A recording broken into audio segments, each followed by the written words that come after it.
안녕하세요. 백운용입니다. 간호학과 비교과 어떻게 만들어야 더 경쟁력 있는 생계부 만들지 궁금해서 이 영상 클릭하셨죠? 잘 찾아오셨습니다. 잘 찾아오셨습니다. 제가 15년간 2200건 컨설팅 하면서 메디컬 계열을 110명 이상 합격을 시켰어요. 그래서 이제 그 방법과 노하우, 비교과 만드는 그 방법과 노하우를 이 마스터 가이드북에 꽉꽉 눌러 담았습니다.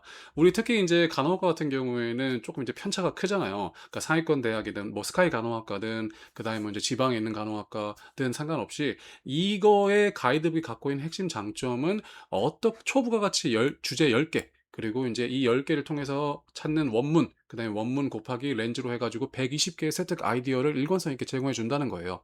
그래서 그걸 통해서 경쟁력을 확보할 수 있는 방법을 알려드리니까 이 영상 끝까지 한번 봐주시기 바랍니다. 자, 지금 이제 간호학과 비교과가 뭘 다루고 있냐? AI 시대에서도 살아남을 수 있는 그런 어떤 미래의 간호학과, 예비 간호학과 생의 어떤 역량들을 보여줄 수 있는 자료들을 다 갖고 있어요.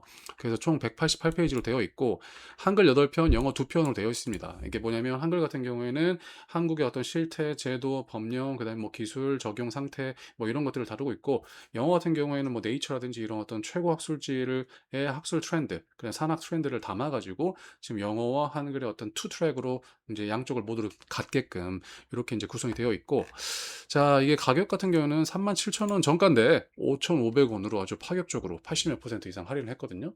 그래서 이제 커피 한 잔 값으로 어디에 있든지 뭐 지역과 학교와 어떤 뭐 상관없이 5,500원이면 이걸 가지고 1년, 2년, 3년 고등학교 생활 내내 비효과를 일관성 있게 구체성 있게 만들 수 있어요. 그래서 이제 간호학과 어떤 간호대학을 원하든 간에 합격해서 정말 원하는 간호사 되길 바라시는 마음에서 이렇게 정했기 때문에 꼭 한번 잘 참고해 주시면 좋을 것 같고, 자, 간호사에서 가장 중요한 게 사실은 뭐 이제 의사나 뭐 다른 어떤 직군들을 보조하는 거, 그다음에 환자를 잘 돌보는 거 이것뿐이라고 생각하겠지만 그게 아니고 간호사 자체가 정말 의료의 전문직으로서 의사결정을 하는 그런 어떤 모습들이 사실은 향후 지금 간호대 비효과에서 가장 중요한 트렌드 2, 3년 내에, 왜냐면 코로나 이후에 이제 간호사의 어떤 처우라든지 대우라든지 어떤 사회적 위상이 굉장히 높아졌잖아요. 그래서 이제 이런 의사결정 사고가 굉장히 중요해졌습니다.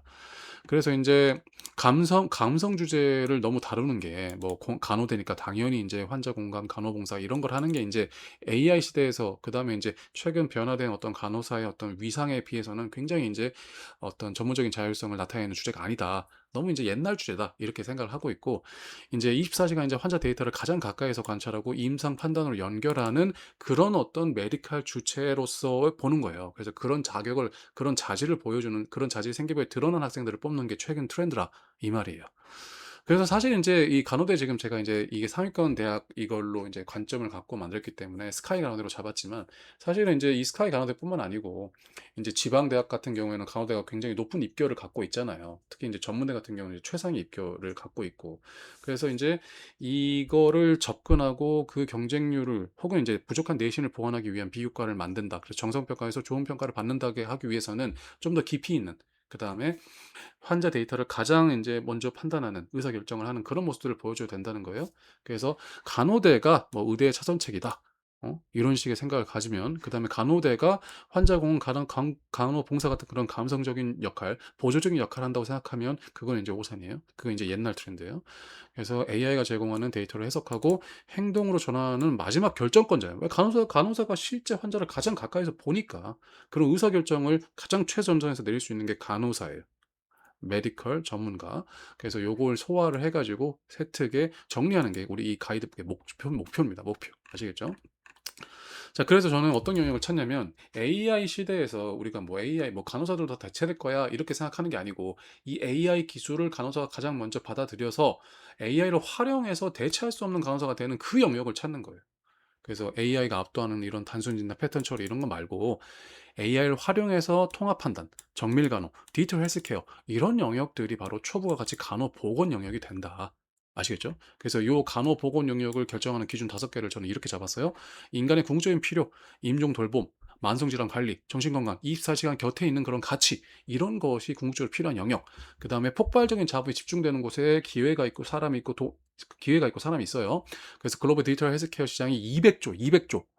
그래서 원격 강호, 정밀 간호 시장 요런 분야를 제가 이제 키워드로 뽑았고 그다음에 이제 고도의 임상적인 판단이 필요하자 EWS 조기 경고, CDSS 의사결정, 응급 트리아지 등을 직접 판단하는 1차 주체 그러니까 이런 것들이 또 조건 중에 하나. 그다음에 복잡한 의사결정과 책임을 지는 역할, 주제, AI 오류 책임, 간호자율성, 임종결정, 간호법 권한 이런 것들이 이제 주제에 해당됩니다.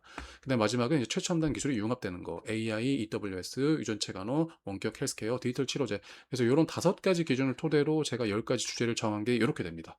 초보가 같이 연구주제 10선. 3가지 카테고리를 나눌 수 있어요. AI 정밀 간호, 그리고 현장 전문성, 그 다음에 정책 돌봄 이렇게 나눌 수 있고 첫 번째 이제 AI 정밀 간호 파트 중에 AI 간호와 임상 의사결정, EWS, CDSS라고 이제 AI 정밀 간호를 하게 도와주는 그런 있잖아요. 의료 AI 체계가 있어요. 그런 그 대시보드를 보고 의사결정을 가장 최초로 하는 거예요. 그래서 골든 타임을 우리가 지키는 거죠. 그래서 환자의 생명을 살리는 1차적인 어떤 그 접근성을 갖고 있다. 간호사가. 자, 두 번째는 이제 현장 전문성으로 해서 주제가 감염 관리와 팬데믹 강호. 그다음에 코로나가 입장한 간호의 1차 방어선은 우리 간호사들이지 않습니까? 그래서 이제 이런 것들이 앞으로 팬데믹이 더 오지 않으리란 법이 없어요. 오히려 올 가능성이 더 높다고 보고 있죠, 지금. 그래서 그런 것들을 향후 이제 다시 진행을 한다고 겪게 된다면 이런 것들 앞으로 또 어떻게 전문성을 쌓아갈 것인가에 대한 어떤 주제. 세 번째, AI 정밀 간호, 유전체 학 간호. 자, 맞춤형 치료의 마지막 전달자가 간호사입니다. 유전체 간호라고 해서 앞으로 향후 이제 어떤 개인 맞춤 질환 치료, 그다음에 돌봄 치료 이런 거의 어떤 핵심 주제인데 그거를 간호사가 판단하고 보고 이제 치료를 한다. 마지막 전달자이자 최초의 전달자가 되는 거죠. 자, AI 정밀 간호 네 번째, 원격 간호와 디지털 헬스케어, 재택 시대 간호의 물리적 경계 확장. 그러니까 간호가 우리가 대부분 이제 병원을 좋아한다고 생각하시지만 이제 고령분들이라 노인분들이라든지 이제 임종을 얼마 주신 분들은 다 집에서 있고 싶어 하시거든요. 이제 그런 경우에 이제 원격 간호를 진행을 하게 되는 거고, 그다음에 디지털 헬스케어라고 해서 이제 어떤 플랫폼이나 앱 이런 걸 통해서 환자의 심박수라든지 혈압 상태라든지 이런 것들을 계속해서 관리를 하고 조언을 주는 거죠. 의료적 조언을. 이제 이게 이제 앞으로의 어떤 미래라고 볼 수 있고. 자, 현장 전문성 관련해서 간호사 번아웃과 공감 필요. 이제 이거는 이제 과거에 있었던 내용들이 있는데 앞으로 오지 않을 법이 없어요. 오지 않으리란 법이 없기 때문에 간호 인력난이 의료 시스템에 던지는 질문, 요거 우리가 생각해서 생기부에 정리하는 것도 앞으로 미래 간호에 대한 생각을 보여줄 수 있는 그런 생각 깊이를 보여줄 수 있는 그런 재료가 되는 거고. 자, 간호법과 간호사 법적 지위. 이제 간호법 제정이 됐죠. 그래서 이제 이 이후에 권한이 제정이 된 시대에서 우리는 앞으로 어떻게 간호사로서의 어떤 역할과 정의와 권한, 그다음에 교육, 훈련 이런 것들을 해 나가야 되는가 이런 걸 고민해 볼 수 있는 계기가 될 수 있는 거죠. 주제가 될 수 있는 거죠.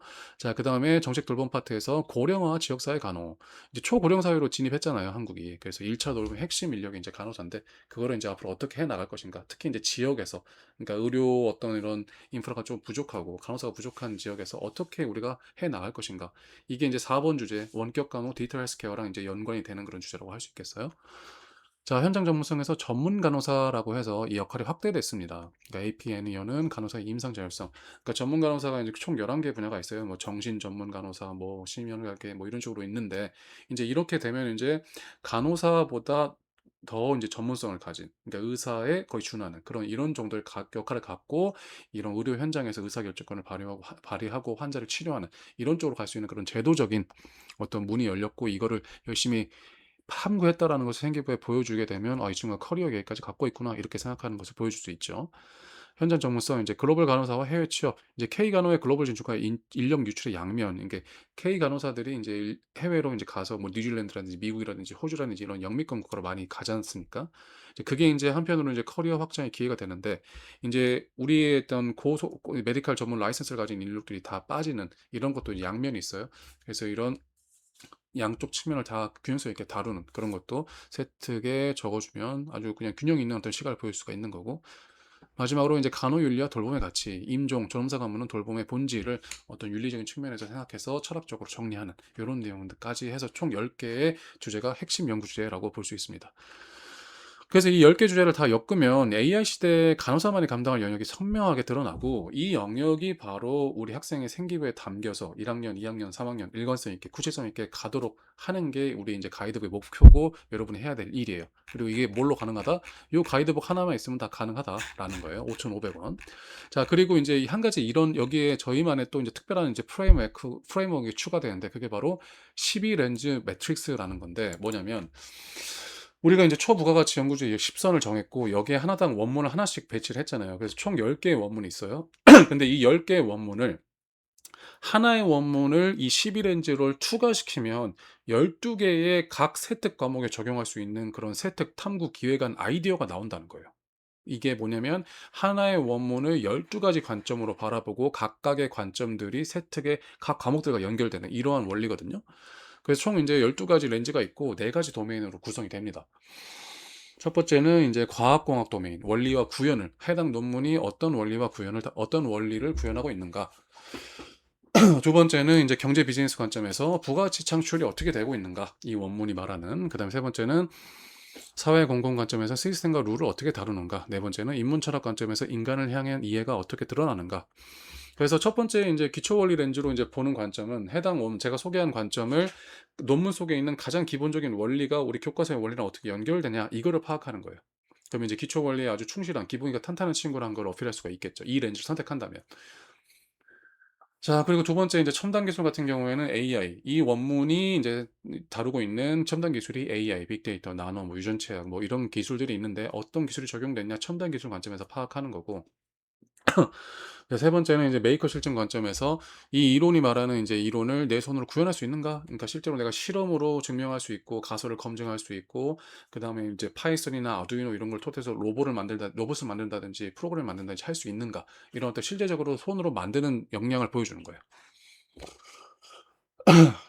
뭐 AI가 이제 거기에 이제 진단명이라든지 평소에 어떤 그런 어떤 증상이라든지 이런 걸 입력하면 AI가 스스로 그걸 진단하고 어떤 것을 주의해라든지 이런 걸 앱 같은 걸로도 만들어 볼 수 있겠죠. 지금 당장 든 생각으로. 자, 경제 비즈니스 관점에서 첫 번째 산업 시장, 수요 공급 대체는 어떻게 움직이는가? 이런 어떤 간호사의 예를 들어 이제 원격 간호, 디지털 헬스케어라는 어떤 서비스가 있다, 앱 서비스가 있다고 하면 그거는 수요 공급 대체가 어떻게 되는지. 왜냐면 기존에는 수요 공급을 이제 병의원이 독점을 하고 있었는데 이게 민간 뭐 디지털 치료제 쪽으로 가게 된다면 이제 새로운 플레이어가 생기고 그렇게 되면 시장이 어떻게 재편되는지 뭐 이런 식으로 이제 간호사로서의 어떤 이 시장의 어떤 도메인 지식에 대한 이해랑 그다음에 이걸 토대로 어떤 새로운 어떤 비즈니스, 어떤 기회 창출, 어떤 창업 기회를 보는 그런 어떤 진취적인 학생으로 포지셔닝 할 수가 있는 거죠. 자, 그리고 다섯 번째 비즈니스 모델 같은 경우에는 누가 어떻게 돈을 버는가, 창업 기회는 어디에 있는가, 좀 더 산업 시장을 좀 더 내려와서 비즈니스 모델 정말 돌아가는 작동하는 어떤 창업 기회로 이제 포착을 하는 거고, 여섯 번째는 소비자 행동, 그러니까 소비자의 니즈가 어디에 있는지 판단하는 거예요. 왜 지갑을 여는지, 왜 지갑을 열지 않는지. 왜냐하면 소비자의 니즈가 없고 소비자가 돈을 안 쓰면 소비자 행동을 이해하지 못하면 시장이 형성되지 않기 때문에 이게 가장 이제 중요한 파트가 되는 거죠.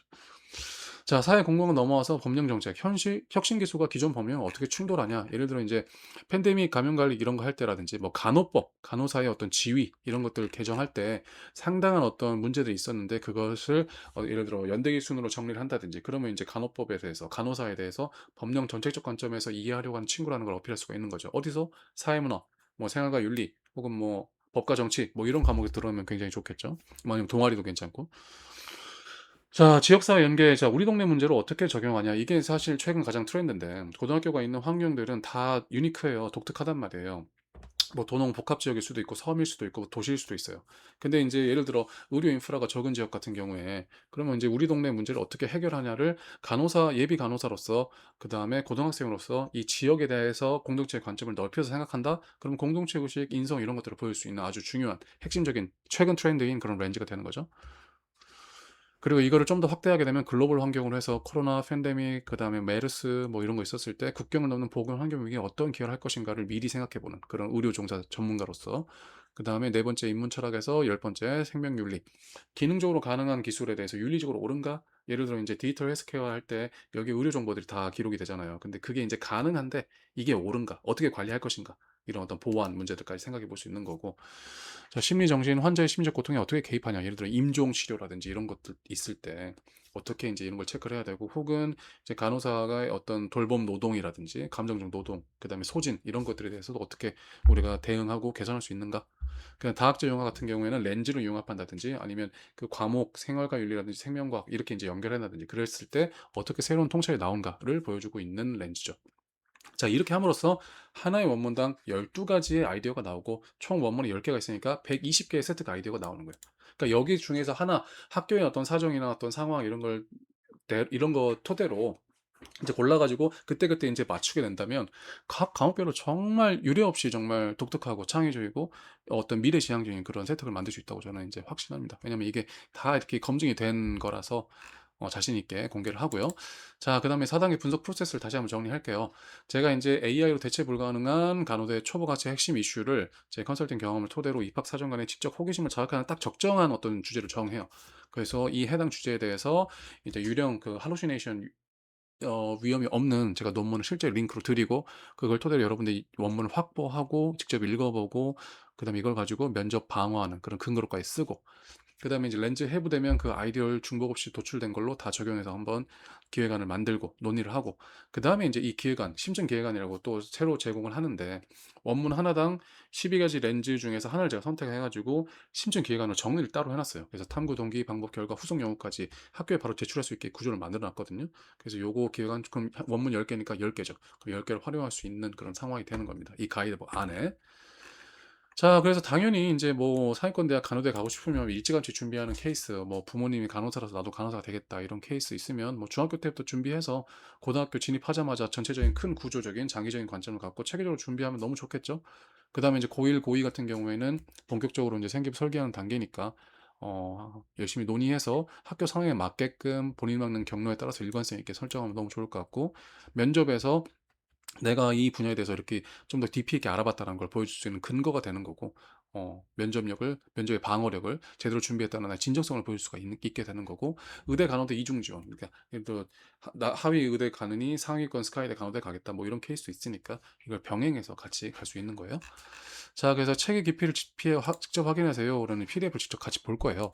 이렇게 10가지 주제가 있는데 저는 여기에서 간호법과 간호사 법적 지위 요게 가장 관심이 있거든요. 그래서 자 105페이지를 보면 이렇게 돼 있어요. 그래서 섹션이 하나당 이렇게 공통 구조로 돼 있거든요. 총 4가지 섹션으로 돼 있는데 첫 번째 섹션에서는 이 이슈 간호법과 간호사의 법적 지위라는 어떤 주제에 대해서 그런 사전 지식을 알려줘요. 그러니까 이런 주제에 대해서 정의와 발전 배경, 그다음에 이 분야에 전 세계에 관심이 집중되는 이유가 뭔지, 그다음에 이제 부족한 내용들, 어려운 내용들은 이렇게 각주를 달았고, 그다음에 이제 이런 어떤 텍스트 일러스트레이션을 통해서 관련 제도의 핵심 구조와 진호를 이해를 할 수 있게끔 남겨두고, 그다음 미래 전망과 남겨진 과제 요런 게 중요하죠. 요런 게 이제 간호사가 돼서 우리가 직접 현장에서 마주하는 문제고 해결해야 되는 내용이니까 내가 이 문제를 해결하겠다 이런 식으로 이제 어필할 수도 있는 부분이고.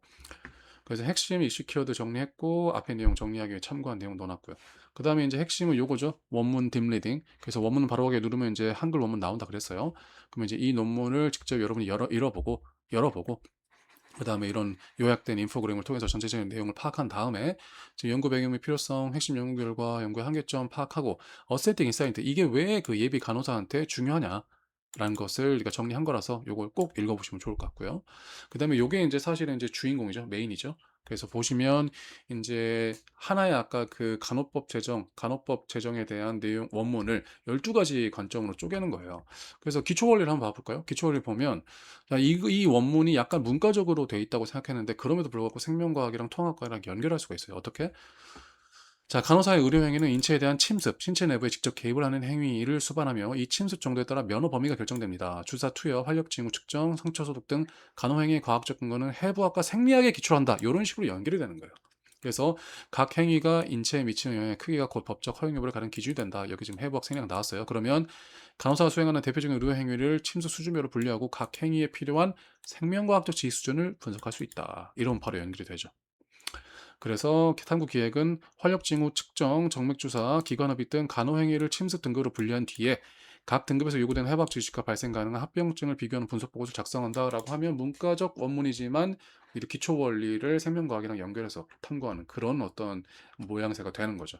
그렇게 해서 이렇게 12가지 내용들이 있고 저는 이 중에서 소비자 행동을 뽑았어요. 그래서 간호사 면허 범위와 이중 구조 분석을 했다. 도시병원과 농어촌 보건진료소의 법적 업무 범위를 비교하면서 그래서 이유가 보면 간호법의 핵심 쟁점은 간호사의 업무 범위를 누가 어떻게 정하느냐지만 그 법적 범위가 실제로 환자에게 어떤 의미를 갖는지 환자의 인식과 신뢰를 통해서만 확인됩니다. 동일한 면허를 가진 간호사가 도시병원에서는 의사의 보조자로, 농어촌 보건진료소엔 사실상 독립적 의료 제공자로 기능하는 이중 구조가 있다.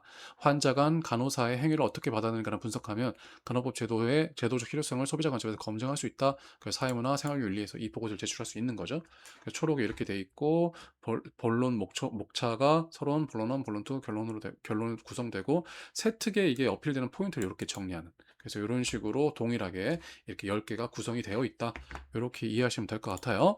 자, 그래서 이제 마지막으로 오게 되면 이제 간호학과 비교과 가이드북이 5,500원에 이렇게 120개 연계 탐구 아이디어가 제공이 되고 있고, 그리고 이제 우리가 이제 올인원 패키지라고 출시를 해놨어요. 그래서 메디컬 6종이라고 해서 의치한약 수, 그다음에 간호대까지 이게 지금 서로 동떨어진 내용 같지만 의료 바이오라는 큰 산업에 해당하는 6개의 축이거든요. 그래서 이제 진로를 정하지 못한 친구들 같은 경우에는 이거를 보고 폭넓게 확실한 근거를 가지고 미래 비전을 가지고 진로를 정할 수가 있고, 의사든 한의사든 수의사든 이렇게. 그리고 진로를 정한 사람이라면 간호사지만 이 전체를 보면 좋은 이유는 이 의료 바이오 산업을 보는 전체적인 시각, 조망하는 능력, 리더의 어떤 통찰을 가질 수 있기 때문에 이 준비하는 와중에도 올인원 패키지를 같이 보게 된다면 또 이제 그 세특이란 주제들이 연계되는 게 있기 때문에 그런 어떤 연계를 해서 좀 더 폭넓게 세특을 폭넓고 구체적이고 일관성 있게 가져가는 데 도움이 될 것 같습니다. 자, 이렇게 해서 우리 지금 간호학과 비교과 마스터 가이드북에 대한 설명 드렸고, 잘 참고하셔서 의사결정에 활용하시면 좋겠습니다. 감사합니다.